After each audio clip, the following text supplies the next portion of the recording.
Chapter 4. Captured. As Thuria, swift racer of the night, shot again into the sky, the scene changed. As by magic, a new aspect fell athwart the face of nature.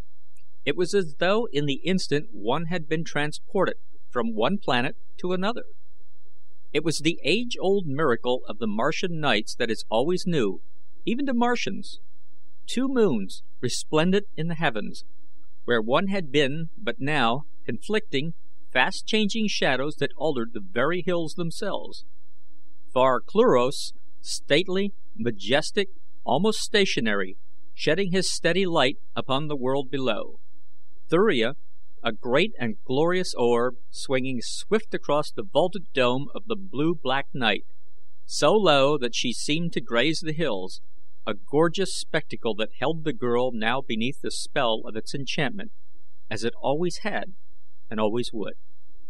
"Ah, Thuria, mad queen of heaven," murmured Tara of Helium. The hills pass in stately procession, their bosoms rising and falling. The trees move in restless circles, the little grasses describe their little arcs, and all is movement, restless, mysterious movement without sound, while Thuria passes. The girl sighed, and let her gaze fall again to the stern realities beneath. There was no mystery in the huge Banths. He who had discovered her squatted there, looking hungrily up at her. Most of the others had wandered away, in search of other prey, but a few remained, hoping yet to bury their fangs in that soft body. The night wore on. Again Thuria left the heavens to her lord and master, hurrying on to keep her tryst with the sun in other skies. But a single Banth waited impatiently beneath the tree which harbored Tara of Helium. The others had left, but their roars and growls and moans thundered or rumbled or floated back to her from near and far. What prey found they in this little valley? There must be something that they were accustomed to find here, that they should be drawn in so great numbers. The girl wondered what it could be. How long the night! Numb, cold, and exhausted, Tara of Helium clung to the tree in growing desperation. For once she had dozed and almost fallen. Hope was low in her brave little heart. How much more could she endure? She asked herself the question, and then, with a brave shake of her head, she squared her shoulders. "I still live," she said aloud. The Banth looked up and growled. Came Thuria again, and after a while the great sun, a flaming lover, pursuing his heart's desire. And Cluros, the cold husband, continued his serene way, as placid as before his house had been violated by this hot Lothario.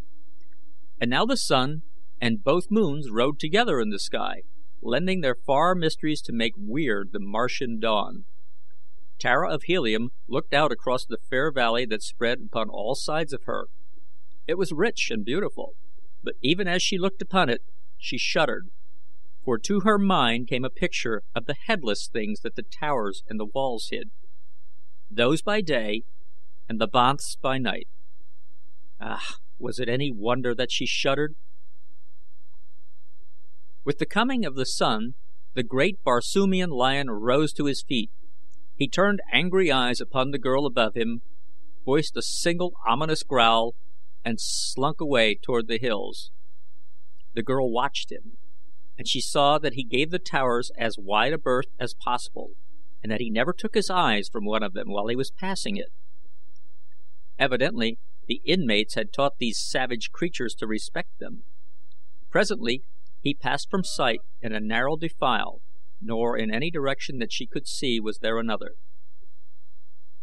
Momentarily at least, the landscape was deserted. The girl wondered if she dared to attempt to regain the hills and her flier. She dreaded the coming of the workmen to the fields, as she was sure they would come. She shrank from again seeing the headless bodies, and found herself wondering if these things would come out into the fields and work. She looked toward the nearest tower. There was no sign of life there. The valley lay quiet now, and deserted.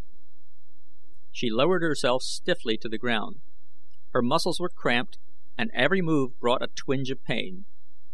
Pausing a moment to drink again at the stream, she felt refreshed, and then turned without more delay toward the hills. To cover the distance as quickly as possible seemed the only plan to pursue. The trees no longer offered concealment, and so she did not go out of her way to be near them. The hills seemed very far away. She had not thought, the night before, that she had traveled so far.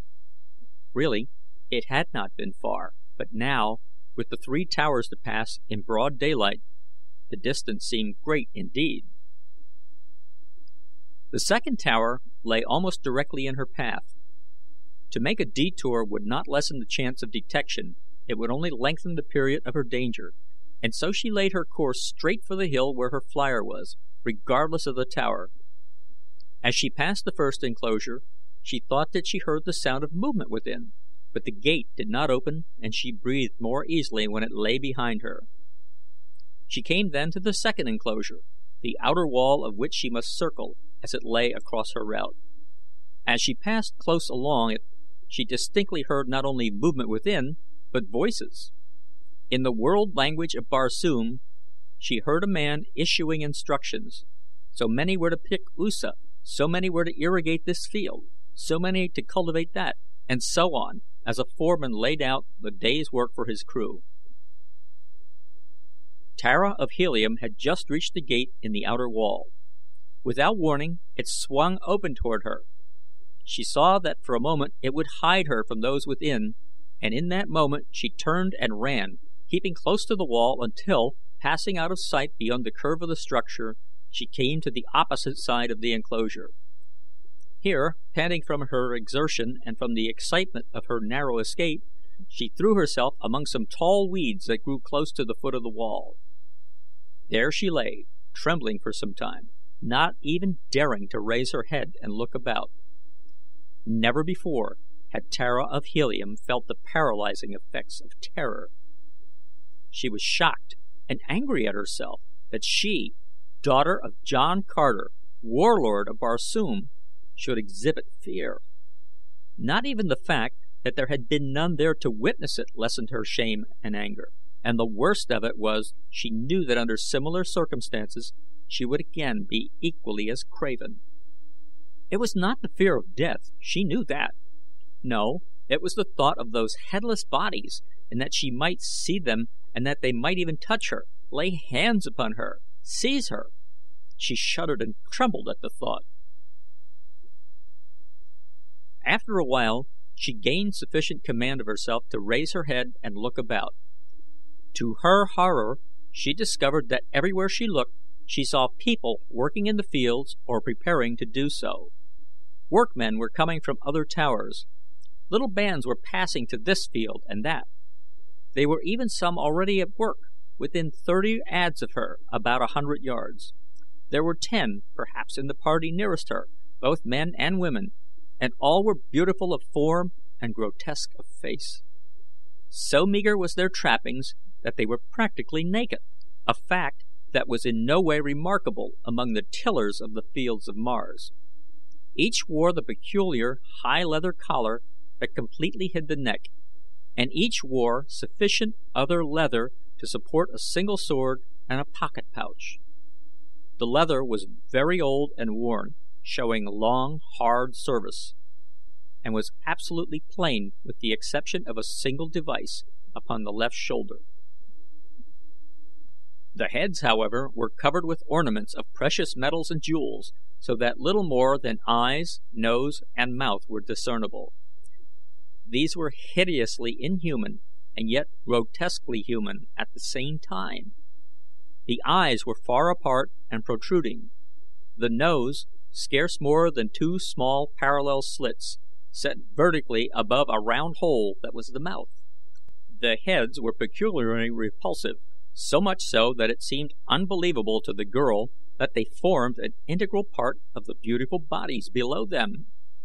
So fascinated was Tara of Helium that she could scarce take her eyes from the strange creatures, a fact that was to prove her undoing, for in order that she might see them she was forced to expose a part of her own head, and presently To her consternation, she saw that one of the creatures had stopped his work and was staring directly at her. She did not dare move, for it was still possible that the thing had not seen her, or at least was only suspicious that some creature lay hid among the weeds. If she could allay this suspicion by remaining motionless, the creature might believe that he had been mistaken and return to his work. But, alas, such was not to be the case. She saw the thing call the attention of others to her, and almost immediately 4 or 5 of them started to move in her direction. It was impossible now to escape discovery. Her only hope lay in flight. If she could elude them and reach the hills and the flier ahead of them, she might escape, and that could be accomplished in but one way: flight, immediate and swift. Leaping to her feet, she darted along the base of the wall, which she must skirt to the opposite side, beyond which lay the hill that was her goal. Her act was greeted by strange whistling sounds from the things behind her, and casting a glance over her shoulder, she saw them all in rapid pursuit. There were also shrill commands that she halt, but to these she paid no attention. Before she had half circled the enclosure, she discovered that her chances for successful escape were great, since it was evident to her that her pursuers were not so fleet as she. High indeed, then, were her hopes as she came in sight of the hill, but they were soon dashed by what lay before her, for there, in the fields that lay between, were fully 100 creatures similar to those behind her, and all were on the alert, evidently warned by the whistling of their fellows. Instructions and commands were shouted to and fro, with the result that those before her spread roughly into a great half circle to intercept her, and when she turned to the right, hoping to elude the net, she saw others coming from the fields beyond, and to the left the same was true. But Tara of Helium would not admit defeat. Without once pausing, she turned directly toward the center of the advancing semicircle, beyond which lay her single chance of escape, and as she ran, she drew her long, slim dagger.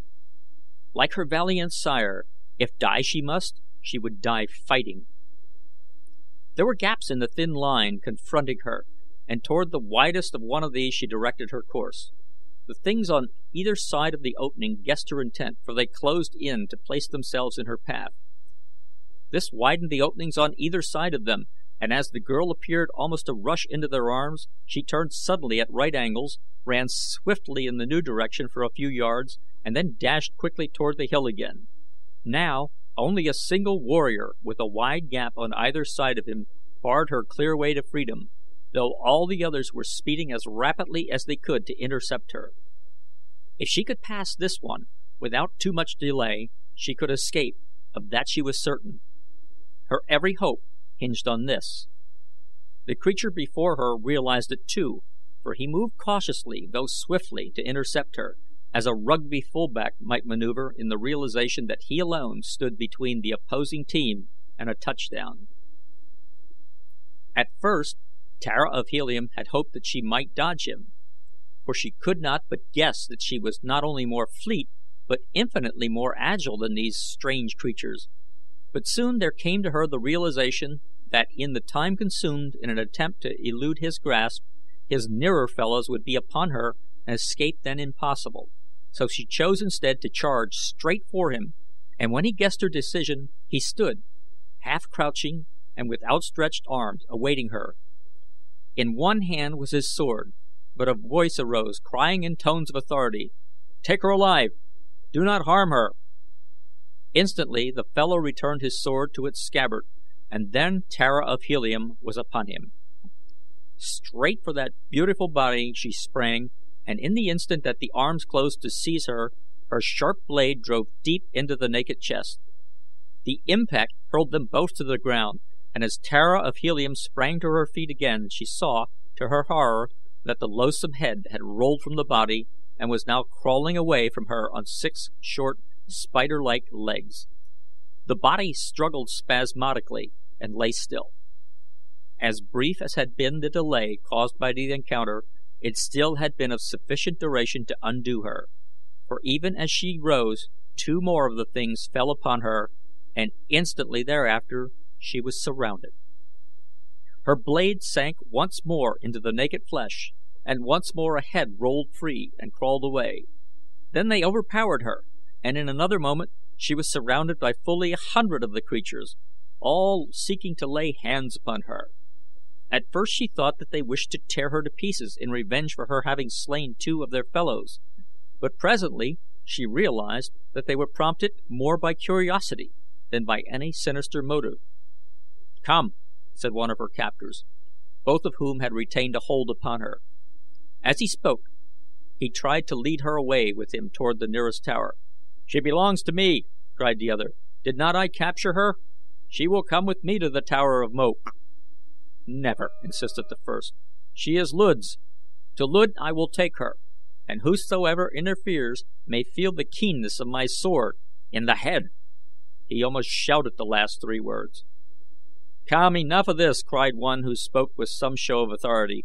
"She was captured in Luud's fields. She will go to Luud." "She was discovered in Moak's fields, at the very foot of the Tower of Moak," insisted he who had claimed her for Moak. "You have heard the Nolach speak," cried the Luud. "It shall be as he says." "Not while this Moak holds a sword," replied the other. "Rather will I cut her in twain and take my half to Moak than relinquish her all to Luud," and he drew his sword, or rather he laid his hand upon its hilt in a threatening gesture. But before ever he could draw it, the Luud had whipped his out and with a fearful blow cut deep into the head of his adversary. Instantly the big round head collapsed, almost as a punctured balloon collapses, as a grayish, semi-fluid matter spurted from it. The protruding eyes, apparently lidless, merely stared. The sphincter-like muscle of the mouth opened and closed, and then the head toppled from the body to the ground. The body stood dully for a moment, and then slowly started to wander aimlessly about until one of the others seized it by the arm. One of the 2 heads crawling about on the ground now approached. "This rykor belongs to Moak," it said. "I am a Moak. I will take it," and without further discussion it commenced to crawl up the front of the headless body, using its 6 short, spider-like legs and 2 stout chela, which grew just in front of its legs and strongly resembled those of an earthly lobster, except that they were both of the same size. The body, in the meantime, stood in passive indifference, its arms hanging idly at its sides. The head climbed to the shoulders and settled itself inside the leather collar that now hid its chela and legs. Almost immediately the body gave evidence of intelligent animation. It raised its hands and adjusted the collar more comfortably. It took the head between its palms and settled it in place, and when it moved around it did not wander aimlessly, but instead its steps were firm and to some purpose. The girl watched all these things in growing wonder, and presently, no other of the Moaks seeming inclined to dispute the right of the Luud to her, she was led off by her captor toward the nearest tower. Several accompanied them, including one who carried the loose head under his arm. The head that was being carried conversed with the head upon the shoulders of the thing that carried it.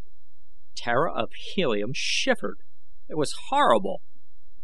All that she had seen of these frightful creatures was horrible, and to be a prisoner, wholly in their power. Shadow of her first ancestor, what had she done to deserve so cruel a fate? At the wall enclosing the tower they paused, while one opened the gate, and then they passed within the enclosure, which, to the girl's horror, she found filled with headless bodies. The creature who carried the bodiless head now set its burden upon the ground, and the latter immediately crawled toward one of the bodies that was lying nearby. Some wandered stupidly to and fro, but this one lay still. It was a female. The head crawled to it and made its way to the shoulders, where it settled itself. At once the body sprang lightly erect. Another of those who had accompanied them from the fields approached with the harness and collar that had been taken from the dead body that the head had formerly topped. The new body now appropriated these and the hands deftly adjusted them. The creature was now as good as before Tara of Helium had struck down its former body with her slim blade, but there was a difference. Before, it had been male. Now, it was female. That, however, seemed to make no difference to the head. In fact, Tara of Helium had noticed during the scramble and the fight about her that sex differences seemed of little moment to her captors. Males and females had taken equal part in her pursuit. Both were identically harnessed, and both carried swords, and she had seen as many females as males draw their weapons at the moment that a quarrel between the two factions seemed imminent.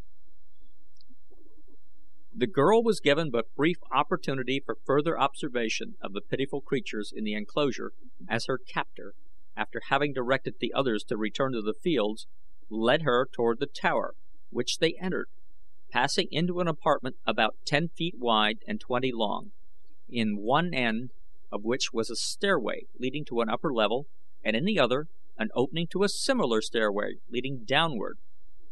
The chamber, though on a level with the ground, was brilliantly lighted by windows in its inner wall, the light coming from a circular court in the center of the tower. The walls of this court appeared to be faced with what resembled glazed white tile, and the whole interior of it was flooded with dazzling light, a fact which immediately explained to the girl the purpose of the glass prisms of which the domes were constructed. The stairways themselves were sufficient to cause remark, since in nearly all Barsoomian architecture inclined runways are utilized for purposes of communication between different levels, and especially is this true of the more ancient forms and of those of remote districts where fewer changes have come to alter the customs of antiquity. Down the stairway her captor led Tara of Helium, down and down through chambers still lighted from the brilliant wall. Occasionally they passed others going in the opposite direction, and these always stopped to examine the girl and ask questions of her captor. I know nothing but that she was found in the fields, and that I caught her after a fight in which she slew 2 rykors, and in which I slew a moak, and that I take her to Luud, to whom of course she belongs. If Luud wishes to question her, that is for Luud to do, not for me. Thus always he answered the curious. Presently they reached a room from which a circular tunnel led away from the tower, and into this the creature conducted her. The tunnel was some 7 feet in diameter, and flattened on the bottom to form a walk. For 100 feet from the tower it was lined with the same tile-like material of the light well, and amply illuminated by reflected light from that source. Beyond, it was faced with stone of various shapes and sizes, neatly cut and fitted together, a very fine mosaic without a pattern. There were branches, too, and other tunnels which crossed this, and occasionally openings not more than a foot in diameter, these latter being usually close to the floor. Above each of these smaller openings was painted a different device, while upon the walls of the larger tunnels, at all intersections and points of convergence, hieroglyphics appeared. These the girl could not read, though she guessed that they were the names of the tunnels, or notices indicating that points to which they led. She tried to study some of them out, but there was not a character that was familiar to her, which seemed strange, since, while the written languages of the various nations of Barsoom differ, it still is true that they have many characters and words in common. She had tried to converse with her guard, but he had not seemed inclined to talk with her, and she finally desisted. She could not but note that he had offered her no indignities, nor had he been either unnecessarily rough or in any way cruel. The fact that she had slain 2 of the bodies with her dagger had apparently aroused no animosity or desire for revenge in the minds of the strange heads that surmounted the bodies, even those whose bodies had been killed. She did not try to understand it, since she could not approach the peculiar relationship between the heads and the bodies of these creatures from the basis of any past knowledge or experience of her own. So far, their treatment of her seemed to augur naught that might arouse her fears.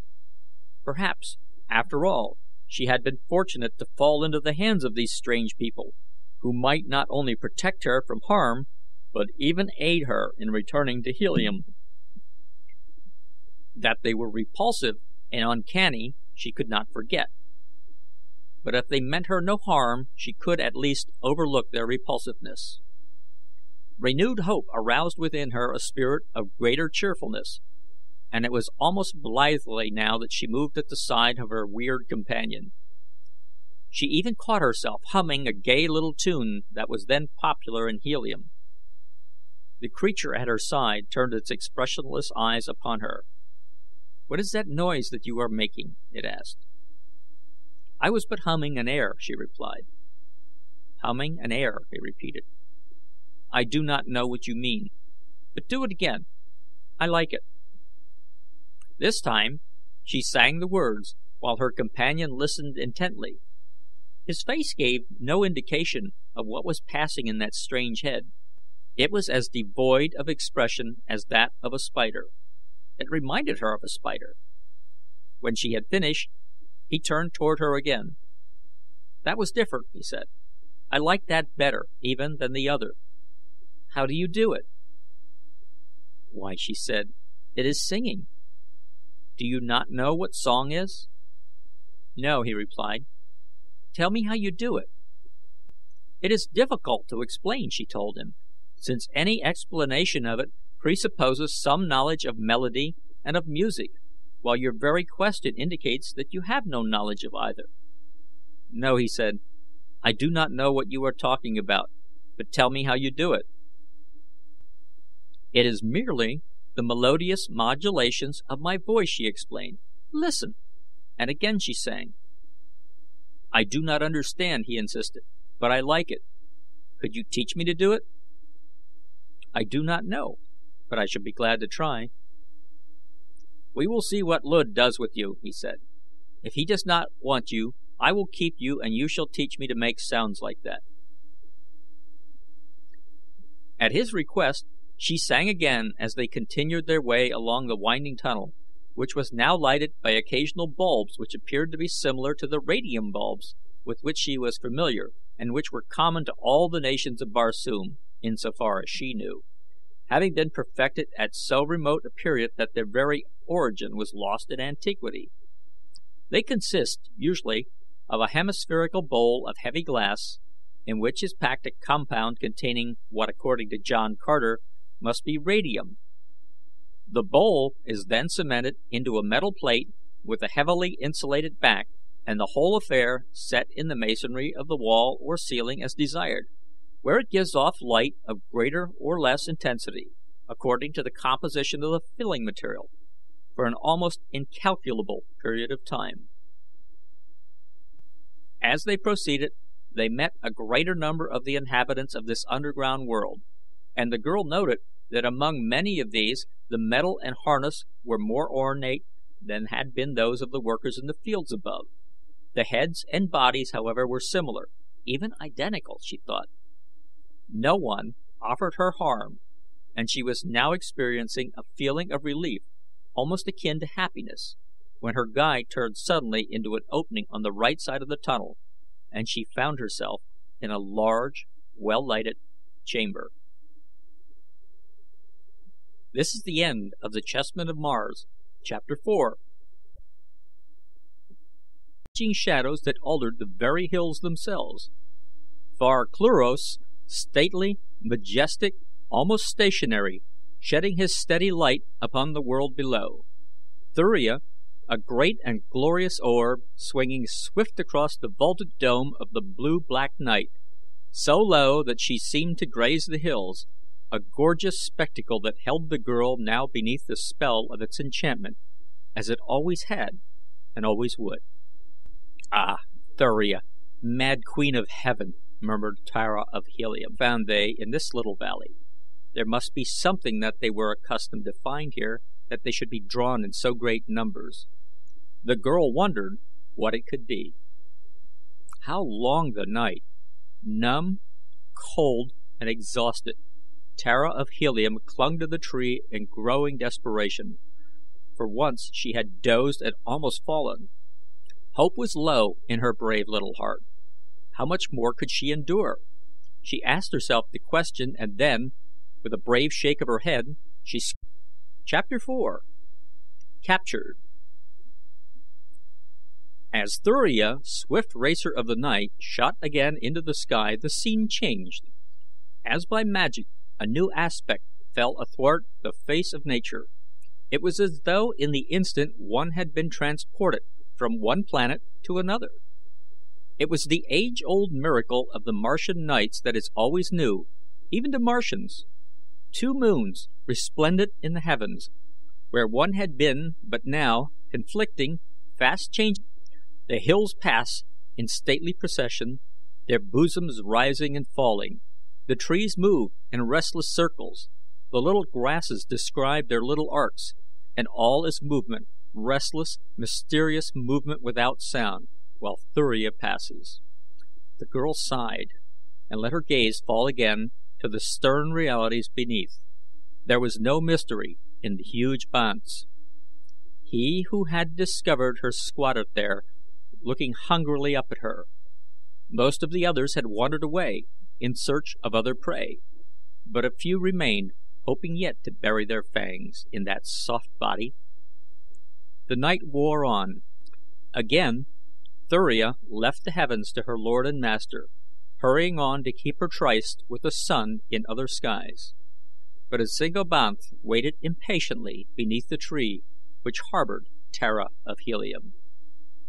The others had left, but their roars and growls and moans thundered or rumbled or floated back to her from near and far. What prey